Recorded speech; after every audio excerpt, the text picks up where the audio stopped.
Hello, and welcome to the Southcoast Artists Index, where artists, performers, and writers, as well as curators, directors, and supporters, anyone with ties to the creative community, drops by to introduce themselves to you. We'll talk about their beginnings, their vision, their passion, and so much more. The Southcoast Artists Index podcast is brought to you in part by Heavenly Spirits, who invites you to celebrate the art of life and creative communities everywhere. Learn more at heavenlyspirits.com.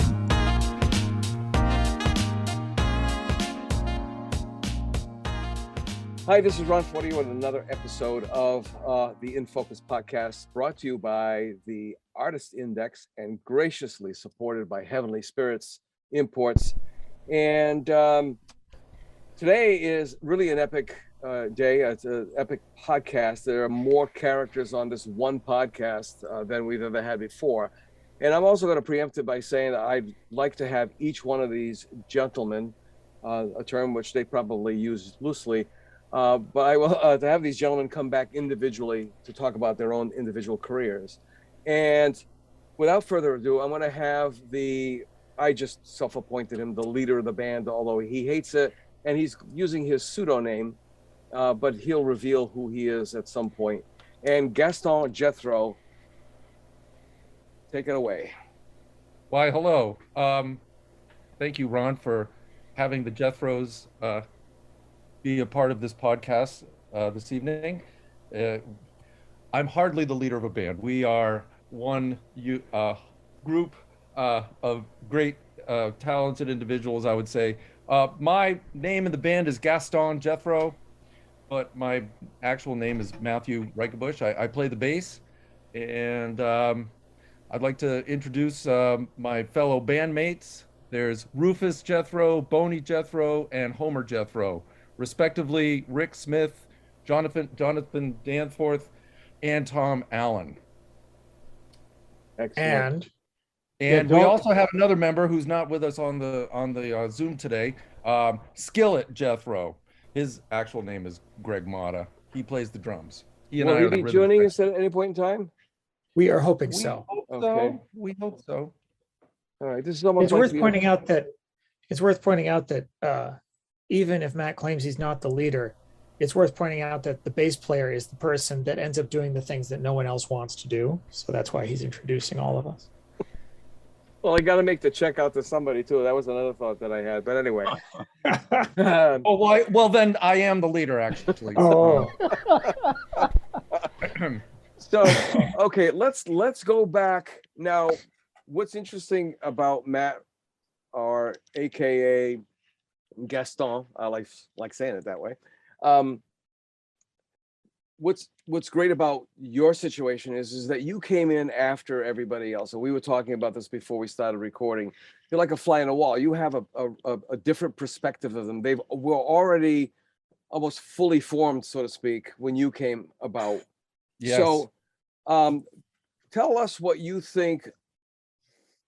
Tell us what your experiences were when you joined. And then I'm going to have Rick, AKA Rufus, tell us, because he's my old neighbor, or I'm his old neighbor. I moved out, so I guess I'm your old neighbor.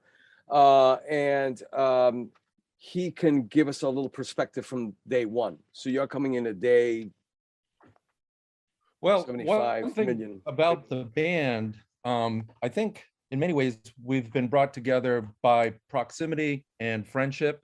I am Rick's neighbor. I've played bass in and out of several local bands, and I had taken a hiatus when my son was born and we had gotten a new house, and just, I needed a little time, but the time had come because Rick one day came up to me and he said, "When the hell are you going to start playing the bass again?" and forced me into a rehearsal. And that's where they sat me down and indoctrinated me essentially with the Jethro music, which, by the way, is all original, written primarily by Rick and Tom and Jonathan. I contribute ideas, but I'm not a songwriter per se, as these gentlemen are. And what I've discovered is just this great eclectic sound that was right within my wheelhouse of playing the bass. That genre and style, I think, was a perfect match, and I'm really glad Rick I want to say, I was going to say persuaded, but he forced me to Bullied. join the band. Yeah, he basically just grabbed me and said, "Get over here, and you're gonna." And I'm glad he did, because I absolutely love playing with the Jethros. It's a thrill. It's fun. We all get along. There's no, I mean, it's hard to, it's almost hard to believe there's no ego in the band, but there's very little ego in this band. I've been, playing in out of bands my whole life, 52 years, and I haven't been playing that long. I mean, since I was a teenager, but there's very little ego in this band. We all ham it up and have a good time, and I think that's part of the charm of the band. Yeah, I mean, I've witnessed it myself from living, at a right angle to the Smith estate, and hearing you guys play, especially on summer nights with the fire pit going and such. It was just really, really, I don't know. For me, it was nostalgic, because that's what people did back in the old days. They weren't tied up with electronic stuff and so on and so forth. So before I speak to Rick or Rufus about the day one perspective, I know the music is eclectic, but I get old timey 20s. I get it's just such a, I'm not a musicologist, but I have a tendency of picking up phrases and so on and so forth, and rhythms, and my mother was a club singer, so I spent a lot of time in dark, smoky places when I was a child, and a lot of the music, I don't know, it just hits me. So, what is the Jethro sound? Unless that's we have a semi-official genre designation that's on our Facebook page, if you want to hear that. Okay. Maybe we could start with that, and then people can say all of the ways in which it doesn't actually do the job. But our official line is that we are Southcoast's folk, blues, alt, soul, swing, jazz, bluegrass, funk, country, mariachi, klezmer band for everyone. I could actually jump in on this real quick. This is Rick Smith, by the way. Tom Allen and I were kind of the beginnings of the band, and we were in some other bands together, and we started writing some songs together a little bit, but mostly separate, and then bringing the songs to each other. And I think all of our inability to put a genre on it is that we're just influenced by so many great different styles of music, and you're hearing correctly. I mean, our influences go way back to the roots of American music, ultimately, and from two different perspectives. Tom's maybe a little more folk based. I hope I can say that, and he doesn't get upset that that's what I'm saying. And mine may be a little bit more early blues and jazz based, and but still with a lot of country influence in my writing too. And that's the songs that we end up playing, the styles we end up playing come out of the fact that all of us listen to a lot of different music and are influenced by a lot of different styles. And what I particularly like about the band is not only the styles, but the lyrics that Rick and Tom write. I mean, they're very thoughtful, meaningful, a lot of themes about heartbreak, murder, drinking, but nonetheless, very well crafted lyrics.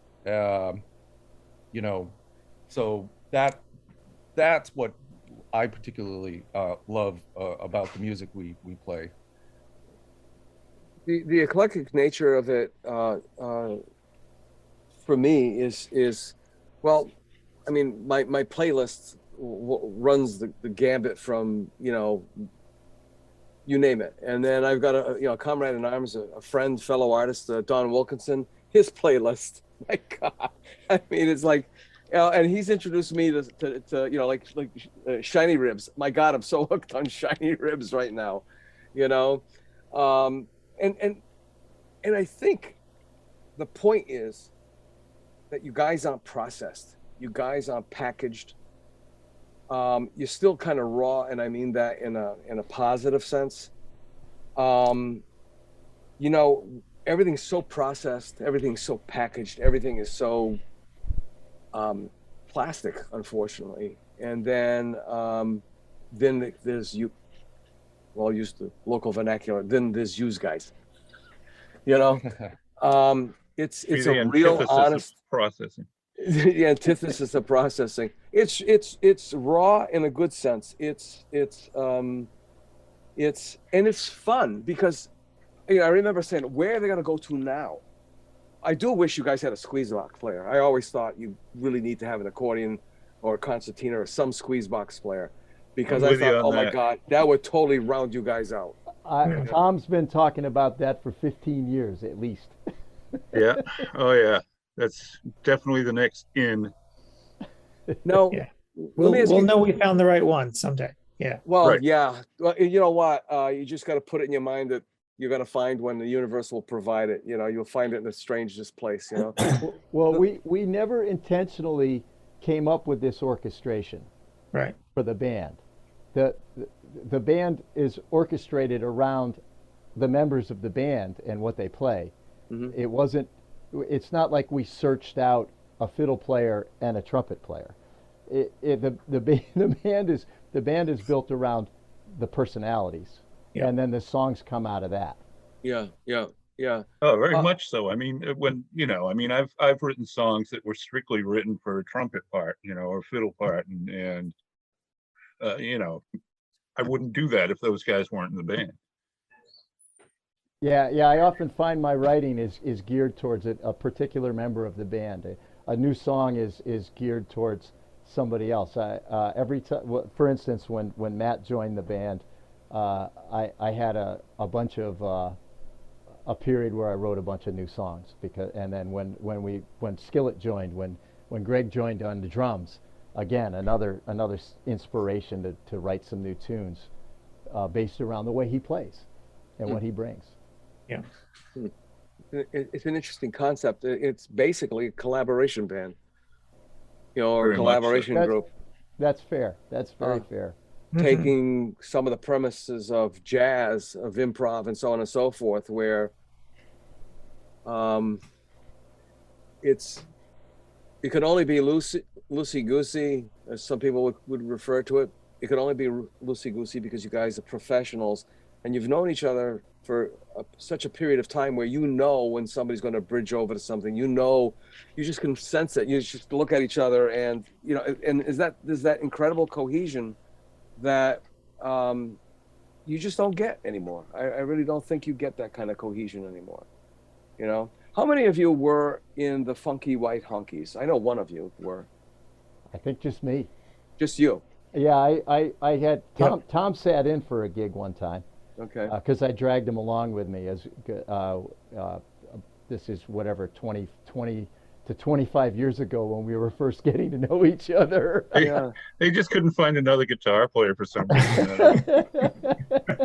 But it's still considered a fabled group. I mean, there's the Funky White Honkies with a changing personnel, obviously, which is kind of cool. And then it's Pearlie Baker, which is like, the Rock of Gibraltar, the same people for nearly 50 years now? Is that possible? Oh, yeah. Yeah. Back to the Maxwell's Demon days. I forgot about I briefly played with Pearlie Baker.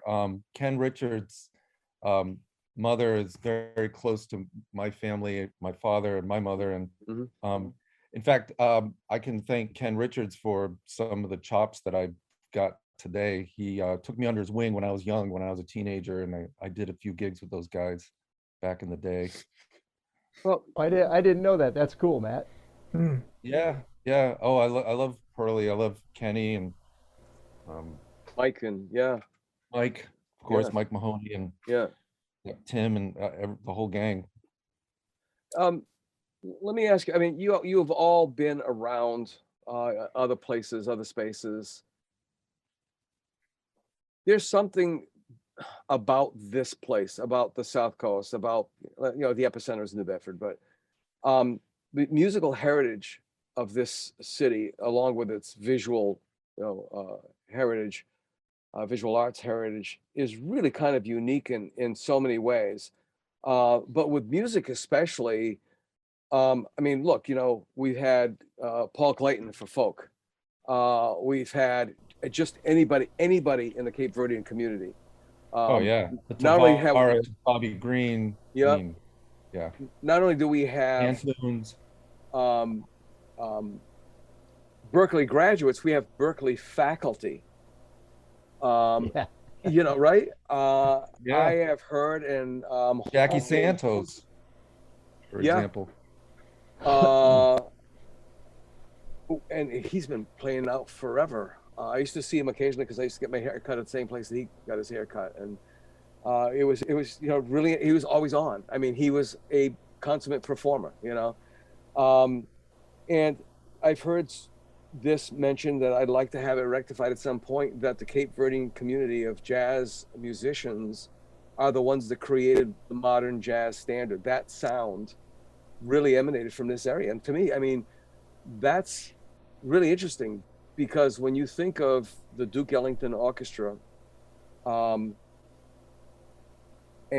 at one point in time, they were very wobbly, they were falling apart, and then Paul Gonsalves from New Bedford, I think it was tenor sax, that 1962, and I mentioned this in several other podcasts, 1962 Newport Jazz Festival does a 23 chorus, still a record, solo, and everybody's going, wow, who that? And the orchestra went to another level. That's something really to be proud of. I was on a Zoom meeting with my fellow members of the Detroit Fine Arts Breakfast Club. That my wife is from Detroit, and I bumped into this amazing group of people, and I mentioned Paul Gonsalves, and now I'm blanking out on Billy Eckstein. No, the main guy who orchestrated everything for Duke Ellington. He was the writer, and she goes, "That's my uncle." It's like, wow.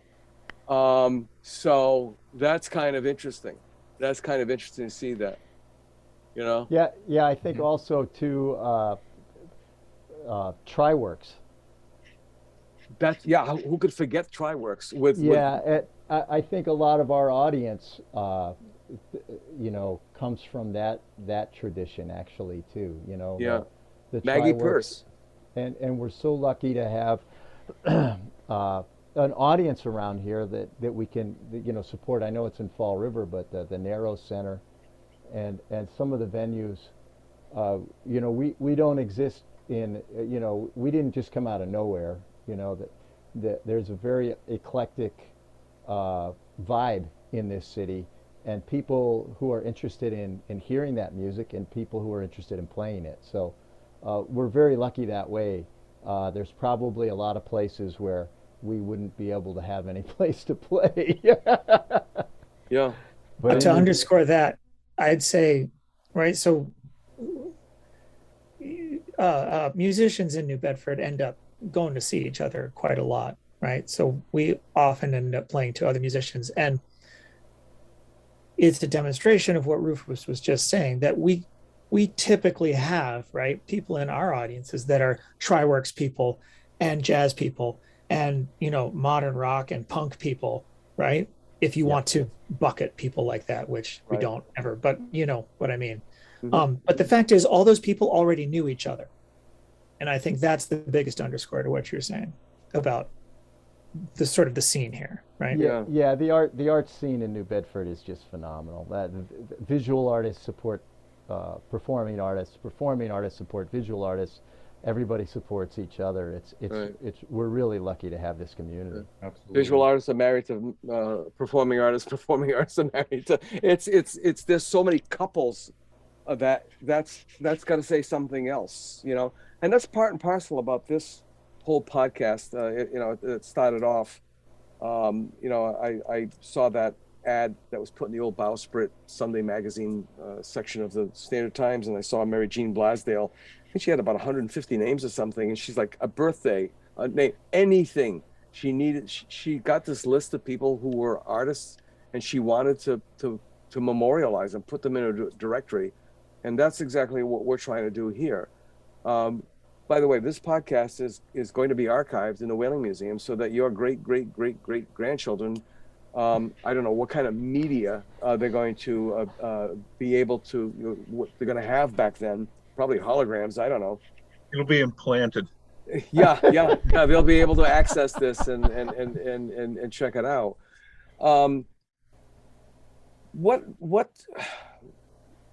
Let's talk about the pandemic, which is, I've been coining something called the pandemic paradox. Paradox because it's bizarre what it did for a lot of people.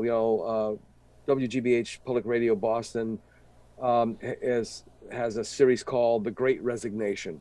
So now that's a new term where people figured out, hey, why is one of us going to work so we can pay other people to watch our children and our pets?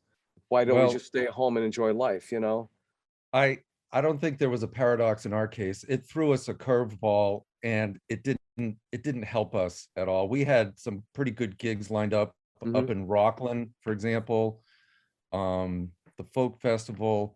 For musicians, there was a silver lining in some professions. Like, I'm also a teacher, so I can teach online, and that was paradoxical that I learned a new skill. But for musicians, it was a kick to the kneecaps. I think we really struggled. We couldn't practice, we couldn't gig, and unfortunately there just wasn't that silver lining paradox that some people, I think, encountered with the pandemic. It was some of the visual artists who were unrepresented or underrepresented, mostly emerging, all of a sudden found people online saying, hey, I want to buy this, I want to buy that, can I commission you? Whereas the represented artists we're not, I wouldn't even say we're fully back to pre-pandemic Jethro's tightness. I mean, the band was gelling, and we're still pretty tight, I think. We've got a nice lineup for the summer. We're playing at the Running Brook Winery. We're going to be playing at the New Bedford Folk Festival. Hopefully we're going to be doing the Zeiterion music series again outdoors. But the pandemic was rough. Would that sound fair, guys? Yeah, yes. And I think that's especially true for ensembles, right? Like, I know some solo acts or even duo acts who were able to, do live streaming events and this kind of thing, and kind of keep it going, But that's hard to do with 5 folks. If you're going to be careful and during a time when you want to be careful for health reasons, but right. That I think that's especially true for larger groups, Oh, fair warning, because we're over capacity on this subscription to Zoom. We're going to get bounced off, but don't worry about it. I'll re-sign back on and we can start the clock ticking again. All right, just let you know. I think it's probably like about 5 more minutes. Totally forgot about that. We failed the audition. No. Don't call us. Don't call us. Right. And I was sort of. I assumed that's what you were going to say because, there's so many performing artists. I mean, 2 friends, both magicians, national level magicians, John Stetson and Lynn Dillies. I mean, totally screwed. I mean, had their schedules completely blasted out of the water. Yeah. And then as a bass player, I thrive off playing with other people. And I practice. My son plays some keyboard, but I really missed playing with the Jethros during that particularly at the height of the pandemic. Well, it was this vacuum, this hole, this missing space that just we were, There was a hole in your heart. Yeah, there was. There's this synchronicity, I guess. I mean, we went for lunch today. I was working up north, and we went for lunch, and we went to this place called Brothers in Lynn, and to watch those guys running that grill, they knew they've been doing it for so long that they knew it was choreographed. They knew how to step around each other. They knew how to anticipate what the other person was going to say. So much so that it's like, I need there you go, that kind of thing. And they held it all together. And that's where the tightness comes in with the group, right? It's this, you're okay, corny, your hearts are all beating as one. Well, right? When Skillet was brought into the band, I mean, we didn't have a drummer when I was with the band, and I don't think historically there's been a drummer in the Jethros. No, there? I don't remember. No. Say thought, at gee, Rick, least at half least our a time snare, together, we had no drummer. Mhm. Right, and it just so happens that Greg and I have been playing together since we were in high school. He and I go way back. We've played in and out of a few bands, and we have a particular chemistry already, and it blended well, I think, with the Jethros. Greg and I often sit back and we're like, man, this is ideal. This is great. This is the band we've wanted. He and I have these side conversations. Like, we feel very fortunate to be playing with Jonathan and Rick and Tom, because I got to raise an issue here. I had enjoyed Greg's playing since the first time I saw him, which was a number of years before he joined the band. And then I find out that Matt knows the guy. I'm like, dude, get him in the band. And then, like, I don't know, 2-3 years go by, and no Greg. I'm like, oh man. And then finally one day it's like, oh, Greg wants to play. I'm like, what the hell took so long on that? I don't know if you've noticed a pattern here that we operate on a conscription model of forcing people to eventually join the band. Right. I do. But I also want to say that, on that. like Rufus said before, like, we didn't really go searching on deliberately for a drummer. Right. No. And And in it's not fact, like, I was kind of against it at first, right? Yeah. But Yeah. this was a case where it lined up, and We're like, getting I the knew countdown. that if we found the perfect drummer for us, that I would know that I wanted it.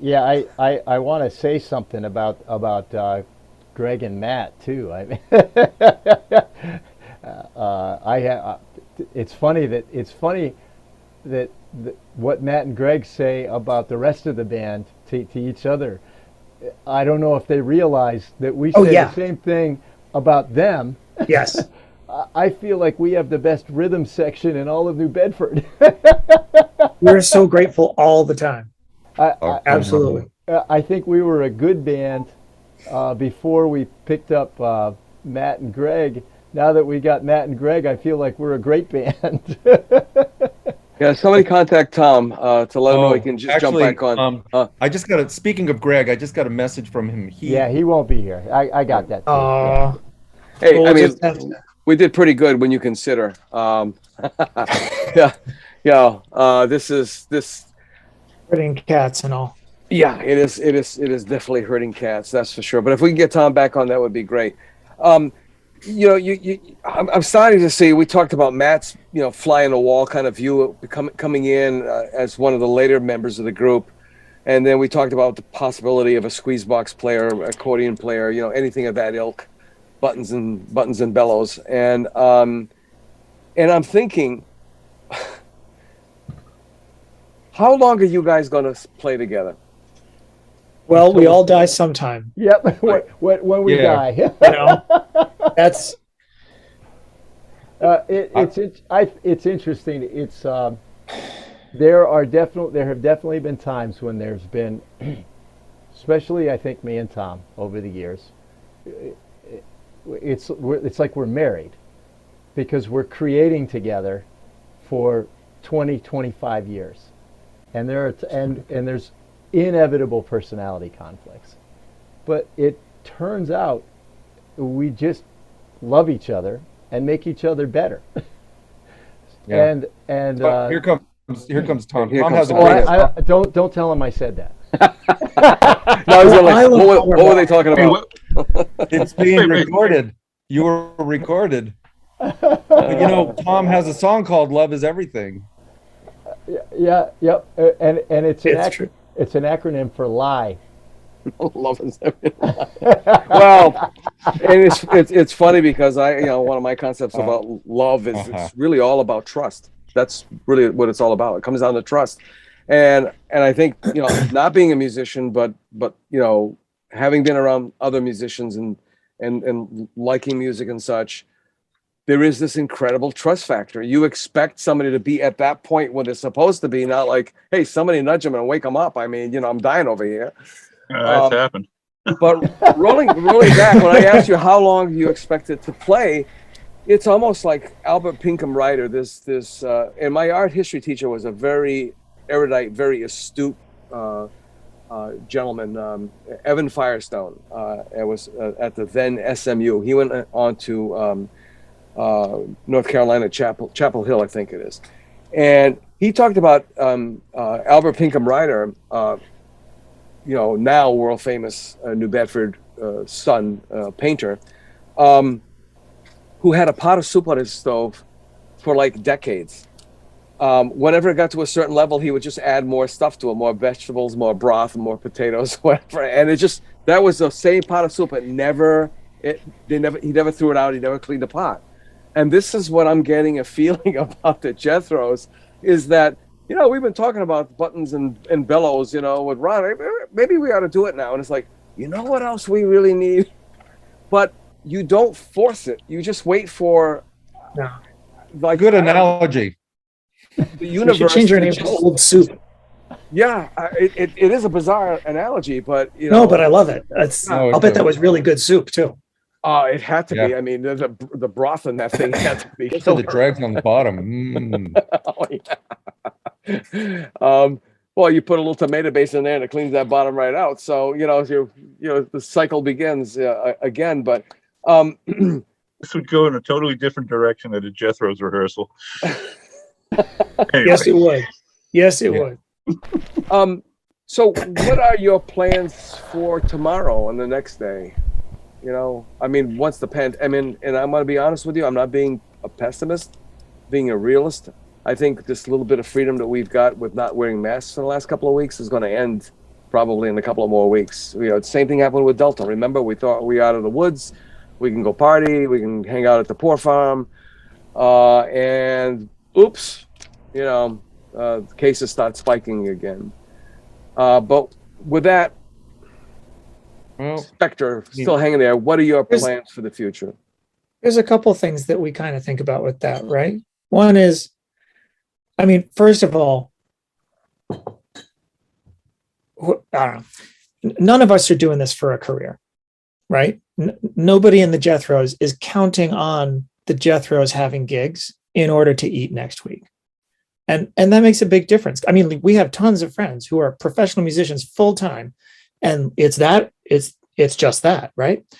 So that's one important thing about maybe how lucky we are in terms of operating as a band in a pandemic. That nobody's going hungry because we didn't get a gig, right? The second thing is we're still being a little picky about the gigs that we're taking. Like we're ramping up over the summer, like a lot of folks are, right? But we're mainly taking outdoor stuff. We're mainly taking stuff where we feel like there's more of a margin for safety in these kinds of ups and downs that we've all been dealing with over the past couple of years, right? And so I think that's sort of helping us kind of keep the plan in mind without wondering, well, is it all just going to go away again next week? Well, okay, it might a little or it might not. And, obviously nobody knows what's going to happen for sure, right, over the next year or whatever. But I think we're being cautious enough that we feel a little bit of gradually increasing stability in that way, right? I think, I mean, we're all pretty hopeful that outdoor gigs will continue through the summer. Yeah. Yeah. And I think there's a real good chance of that. And if we have to be a band that hibernates in the wintertime, so be it. It wouldn't be the first time for us, honestly. Right. Yeah. Like no pandemic days. Yeah, Still. exactly. Like 10 years ago, we went through a spell where we just kind of didn't play for a while. Right. I mean, it happens. You have families too, so it's not like, a friend of mine, Leroy White from Con and White, they were really big in the Newport circuit. And every winter they'd head out to Captiva and spend the winter there gigging because it was warm and because they had outdoor gigs, and then come back home, but it's a whole different world for you guys. I mean, it's of course, this is before Leroy's mom won the gazillion dollars on the lottery. But wow. Yeah. Your point's well taken. I mean, this band's never toured. Yep. In close to 20 years. And I think that is kind of the same math that you're talking about, right? Mm-hmm. Yeah. So, I always ask those Barbara Walter questions. If I gave you a magic wand and gave you one wish, what would that wish be? And I'm curious to see since I have way more people than I normally do by +4, what would that one wish be for you, Jonathan? In the context of the Jethros, or just anything? In the context of the Jethros, yeah. Oh, I would just like to see more of these guys. This is after 2 years of pandemic, of course, but this is my favorite band. Like, that's not a boast. That's just, I love this music and these people. And I don't think I'm the only one that misses it. Okay. So yeah, right now that's it for me. Rick? Yes. What Jonathan just said. I can't get over how rewarding it is to write a song and bring it to the band and know that I don't have to write a bass part or a fiddle part or a guitar part or a drum part, but just have a basic have a music, chords, the melody, chords, and lyrics, and a general feel for what it's going to be, and I can trust that these guys are going to do something magic with it. And sometimes it's what I expected, and sometimes it's not. And there's real magic every time I bring something to the band, and Tom says, "No, I think this song should be a little faster," or "I think the chorus should come before the verse," and Matt says, "Hey, look, how about I try this bass part on it? What do you think?" And Boney just puts his magic on it, and it's just the greatest feeling in the world. And then we rehearse it, we play it out, and I just want more of that. I hope that we have more of that for the rest of our lives. Hey, Tom? Yeah, all that and an accordion player. Yeah. Well, I'm glad I brought it up because really, I mean, to me, that was the missing thing. Because you can do, a klezmer, you can do gypsy, you can do, it's just like, it's universal. It's just an incredible sound. Ideally, this accordion player would also be able to play pedal steel, but that may be that's asking for a lot. Yeah. Well, and occasionally a Hammond B3 with a Leslie cabinet. Right. Yep. Yeah. I'm saying that because I carried a lot of those when my friends were playing out too. Matt, what's your magic wand? Well, my response is going to be a lot more practical. Jonathan mentioned that we've all got our jobs and, we play locally and don't tour. If I had a magic wand, I'd have some manager have this band play at the major festivals around the country, like the Big E, and pay us well, and have this be like, Well, what we something do. more, something that's actually, it sustains us, because like Jonathan said, we've all got our day jobs, and but gosh, imagine with a magic wand that the Jethros could play a few choice gigs nationally and get paid well. Wow. With publicity. Oh yeah. Because I think the band's that good. If we just only had that opportunity, we would wow a few folks out there who like this genre, because this band is shines when it's really playing live well, together when we're hot. And so if I had a magic wand, yeah, some hotshot manager who could help us, because frankly, we're musicians, we're not business people. That's one thing I know about myself, right? And I wish I was. I always have these grandiose ideas or visions of being able to book a lot of gigs, but it's just not my wheelhouse. So if I had a magic wand, somebody who could just put us out there, we've got grand hopes of like getting out there better with media and getting our sound out there, but it's just not what we're it's not our forte. Music is our forte. Well, I mean, a big ass tour bus with a great agenda.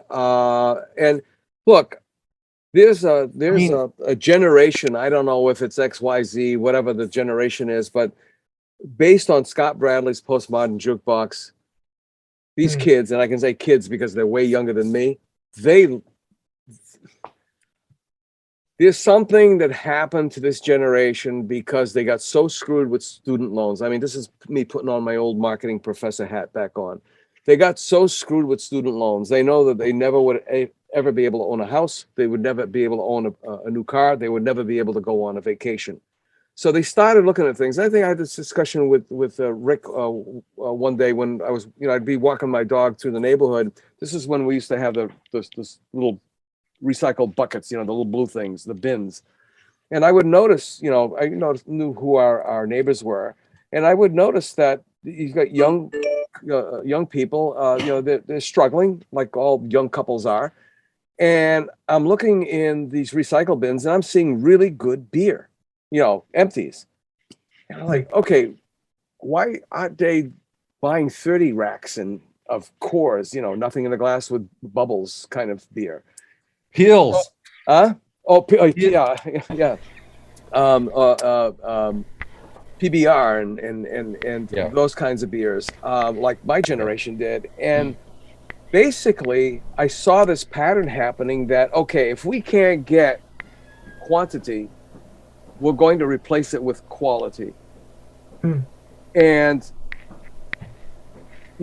traveling around and seeing that there's a generation out there that's actually more closely aligned to their grandparents' generation than they are to their generation or their parents' generation. And to me, that is a phenomenon. I think that's where the Jethros fit in. They want to have fun. They want to sing along with you guys. They want to share, your songs. And I think it's not an impossible thing. I mean, I put my painting practice, that's a new term. We used to say career, but now painters have practices like doctors. I put my practice on hold, for family and for all kinds of other things. But, now with a little bit of money coming in from the government for retirement, I can now say I'm a full-time painter, and other than doing the Artist Index, which is kind of adjacent to the whole thing. But the point being is that at some point in time, you can't wait for somebody to tell you the plane might crash. At some point in time, you got to say, I'm bailing out now. And I don't mean bailing out in a negative sense. I'm jumping now. And do I have a shoot? I don't know. I'll find out pretty soon, Because really, I mean, you guys really have something that's very, very, very special. And you've got this backstory that's probably just as big as your talent,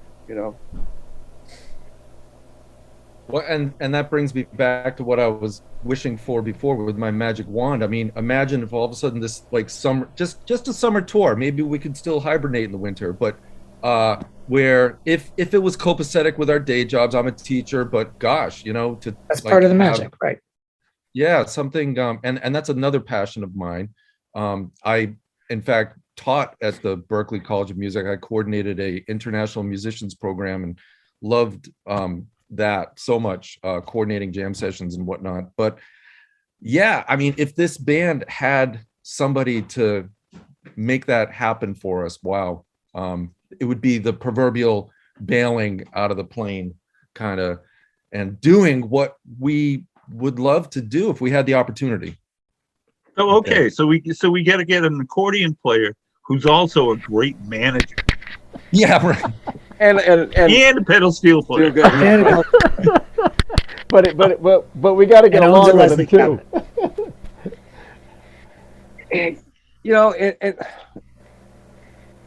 Success has nothing to do with luck. It all has to do with timing.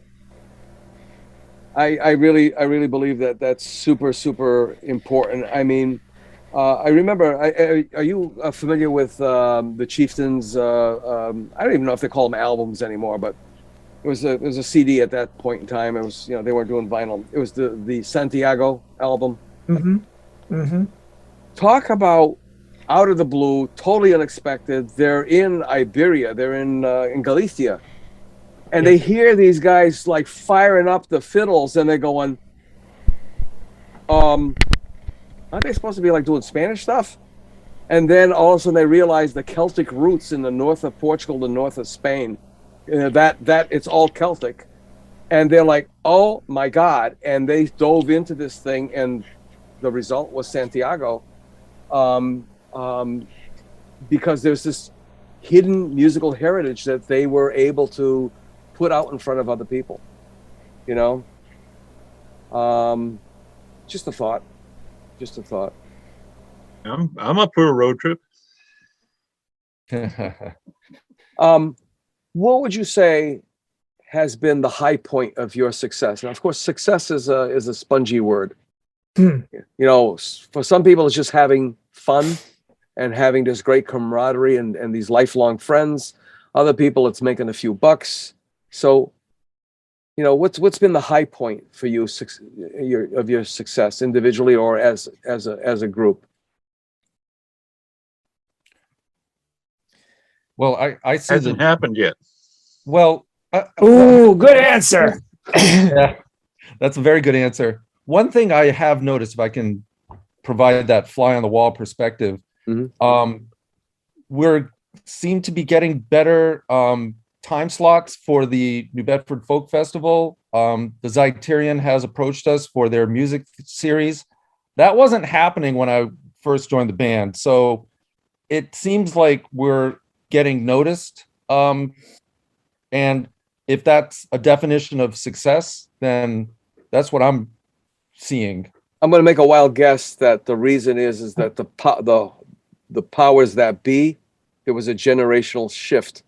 And these young people that I was talking about who are more eclectic, more open to different things. In fact, they want to be the first one on their block to say, hey, I just heard these guys, you got to check them out. Whereas the older generation, they were like, nah, everything had to be very cubical. What else? So I'm gonna say that might not be totally true for, at least not for all the cases Matt's talking about, because we've actually been lucky enough to kind of really kind of grow in parallel with the presence of Southcoast musicians at the New Bedford Folk Festival over the years, right? We started off busking around there, and at a certain point, what's that? They threw us out. Well, they did. That's how we started doing that. And now they kicked us out of the folk festival. And they did. So, and the very next year, Helene, the very next year, they said, "All right, we can't pay you, but do you want to play in an official capacity? The same place you were last year. Not gate crashing, out, yeah." Right? And each year, this will been a little bit more. Okay, we still can't pay you, but you know what? We'll give you a couple mics.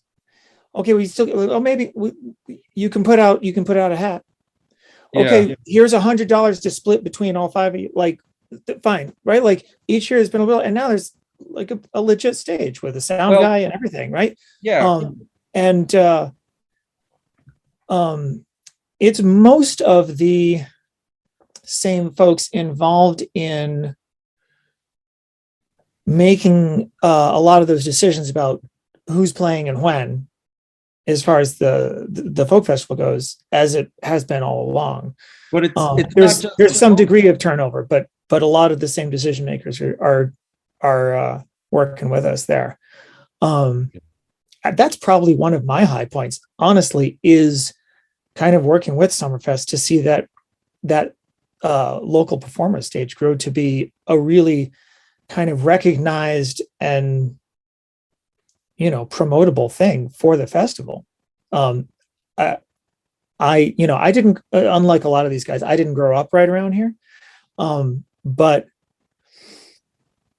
from that outsider perspective, if I can still claim that, I think that the identity, the sort of local identity that a lot of local musicians have here is an incredible thing. And seeing that evolution happen at the folk festival has been a really cool kind of fulfillment of that for me anyway. Well, Matt, when I first joined the band, I mean, the initial gigs were at the Poor Farm, and now we're being approached by the Marion Arts Center to do formal performances for people who buy tickets and sit and watch us on a stage. I think the band, if that's a measure of success, I find that to be a measure of success. As spongy of a term as that may be, I definitely see this band getting a little bit more notoriety. That's what I've seen from my layman's perspective. Anybody else? I heard somebody, well, to use the term, pissing and moaning about this, and rightfully so. They, oddly enough, have the money to pay performers from outside, but they don't have money to pay for the local guys. And they said to me, I forgot who this person was, they were a musician, for what they're paying these two headliners, they could have hired way more local people and made this something special. It's not like, like Newport, where you're getting these acts coming in, headliners coming in. This is a local thing where you've got local people that could eventually spring out. They could be the people who are headlining somebody else. What do you think about that? Was that a fair assessment on their part? Well, go ahead, Tom. You go ahead. Well, I mean, I get that they want to draw people in from further away than just New Bedford. That's why they go with the big name acts. It's like, if you're going to put on a folk festival in New Bedford, you got to have, unless you're going to do it on a totally local scale, which is going to bring in local people, and that's going to be about it. If you're going to start wanting to be bigger, you got to have the bigger acts. There's no question about it. I mean, it's a good thing that they're doing this local stage, because, like I said at the outset, we played there, we busked down there, just outside of where the Summerfest lines were, and we were doing great. We were kicking butt, as far as busking goes, we were raking it in. And we played 5 minutes, and powers that be decided, no, we can't be having this. So for the next year, like Jonathan said, they asked us to play, which was great. And it has been a steadily increasing increment throughout the years. But how many years has that been now? Pumpkinhead Ted did the same thing when I was, we busked and played outside the festival, unofficially invited, and we're approached to please stop doing what you're doing. You're not officially. You know what? In all fairness, though, to the people who run the festival, they saw the enthusiasm Right. from the local musicians who really wanted to be a part of it and really wanted an audience of people from out of town, because that's really what, like Tom said, the great thing is they're bringing in acts that are bringing in folks from out of town, and they saw that there were people in the city or in the area who were very good original acts and who really had the desire to have that audience from out of town as well as their in-town audience. And over the years, they've given more and more opportunities for local acts and more local acts to get that out of town audience. And I'm in that sense, I'm really grateful. I'm glad that we were part of us, Pumpkinhead Ted. There's a couple other great local bands. Jeff Angeli, I think, had a band that did the same thing. I'm glad that they recognized that we had the enthusiasm and the talent to play, and that they've given us now an opportunity to have that audience. And it's been really great for us. We had some folks came down to see us at the Zeiterion event in Custom House Square last year. They came down from Maine because they had seen us at the Folk Festival, and they got turned on to our music at the Folk Festival. And so kudos to the New Bedford Folk Festival for recognizing definitely. and continuing to support us that way. All right, we've got about 9 minutes left, and we're going to be taking it out pretty soon. Any final words of wisdom from you? I know.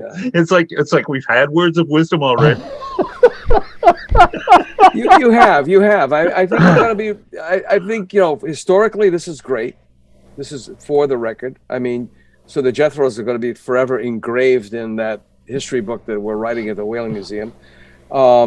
There's going to be young people who are going to be listening to you that are probably going to see another perspective of you that they don't normally, because they see you performing and they don't really get this kind of back room, backstage kind of thing.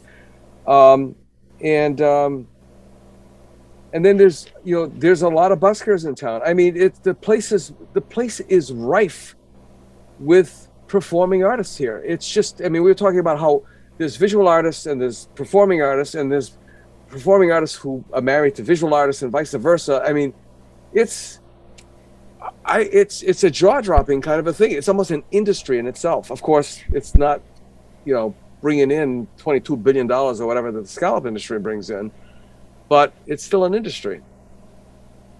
So, what do you think?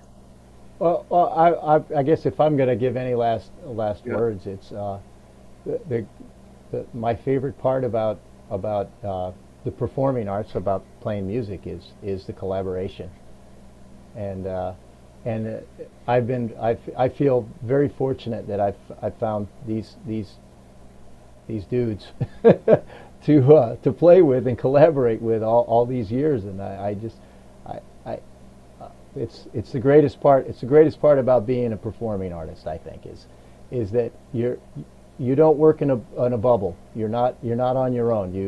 You have music forces you to bounce your ideas off somebody else and bounce your thoughts and work with someone else to find a collective vision, and it's fantastic. I mean, even a solo performer isn't solo unless they're singing a cappella. That's true. I agree with that, and but as for being in a band with four other guys who all have different perspectives and different ideas, it's really wonderful. Great, thank you. Yeah, it's the chemistry thing, honestly. You can practice all you want. You can be as technically proficient as you can possibly be. No matter how many guys you get in the band, it's still going to be the chemistry. At least for the stuff we're doing. Yep. I don't, that probably doesn't apply to any genre of music or any group, but for what we do, it's all about the chemistry. Yeah. And we couldn't do what we do if we didn't like enjoy each other and be able to pull on each other's beards and stuff. That's where it's at. absolutely. I totally agree with Tom. And what's cool about that chemistry is that when we play our music, no song is ever played the same way twice. But yet, so we're pulling together our collective talents to come up with ideas when improvising, and that chemistry. Like there's never like a train wreck when we're playing. Something special happens each time. And again, if I can echo what Tom's saying there, it's due to that chemistry, that camaraderie. And we're protected by the universe, just as the universe is going to supply us with the next accordion player / business manager. Yeah, Boney, what say you? You got to turn your mic on, dude. No, Boney. I forgot to. I was just going to riff off of what Gaston was saying, and I mean, playing with people who know how to listen and people who can be humble in the face of the music they're making. To me, that's a big part of what makes up chemistry, right? Like you can have technique all you want, and if you don't step aside for the other people and for the sound that you're all making, that's chemistry, Right? And that's the joy. Right, you step aside, and it brings us joy. That's kind of a surrender thing. I got to wrap this up, folks, but I want to thank you, Jonathan Danforth, Tom Allen, Rick Smith, and Matt Ryckebusch of the Jethros. We have the missing member. If I could just say one last thing Sure. about that missing member, Greg. I mean, Jonathan was saying about the chemistry thing. Greg is a drummer who knows how to play quietly. Yeah, right. So that's rare. That's why he's the right. It's one of the many reasons he's the perfect drummer for us, and we knew it instantly. Yeah. No, that makes sense. That does make a lot of sense. Well, folks, thank you for another episode. I believe this is episode 116. And with that in mind, this is Ron Fortier once again with the In Focus podcast, brought to you by the Artist Index and graciously sponsored by Heavenly Spirits Imports. And with that, we bid you adieu. Bye-bye.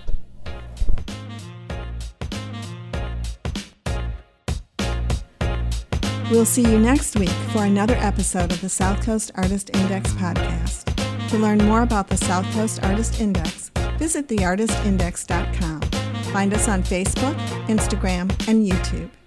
Be the artist you believe you are, and let's take care of each other